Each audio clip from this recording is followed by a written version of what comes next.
میزان بینک پر اشکال.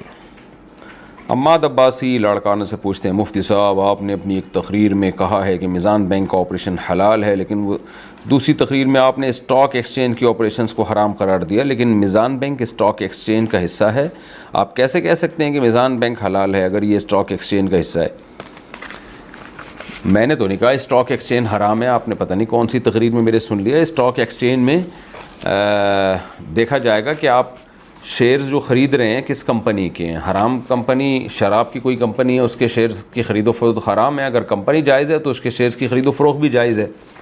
تو میزان بینک بھی شیئرز میں انویسٹمنٹ کرتا ہے تو وہ تو اس کا خیال کرتا ہے کہ کسی ناجائز کمپنی کے شیئرز نہ ہو.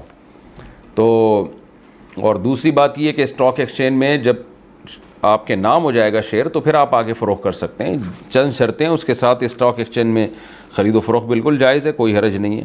کسی نے غلط کہا ہے آپ کو میرے بارے میں. ہاں تکافل پہ یہ مجھے اشکال ہے، ہمیں بہت اس پر ہم نے کام کیا، تو تکافل کے جواز پر ہمیں اشکال ہے. تو وہاں ایک سوال لوگ کرتے ہیں کہ پھر آپ میزان بینک کو کیسے جائز کرتے ہیں، وہ بھی تو تکافل کی پالیسی لیتا ہے. تو اس کا جواب یہی ہے کہ میزان بینک کا تکافل کرنا نہ کرنا وہ اس کا اپنا ذاتی معاملہ ہے. اس کو تو کچھ علماء جائز کہہ رہے ہیں، کچھ ناجائز کہہ رہے ہیں، لیکن اس سے آپ کے میزان بینک سے تعلقات پہ تھوڑی کوئی اثر پڑے گا. آپ کے ساتھ جو میزان بینک کی جو ڈیلنگ ہے وہ تو شرعی اصولوں کے تحت ہے. اس کی مثال ایسا ہے جیسے زید سے آپ خرید و فروخت کرتے ہیں، وہ جائز طریقے سے کر رہے ہیں، لیکن زید نے اپنے بچوں کا تکافل بھی کرایا ہوا ہے یا انشورنس کرائی ہوئی ہے. تو زید کا انشورنس کرانے یا تکافل کرانے سے آپ کے زید کے ساتھ معاملات تھوڑی کوئی ناجائز ہو جائیں گے.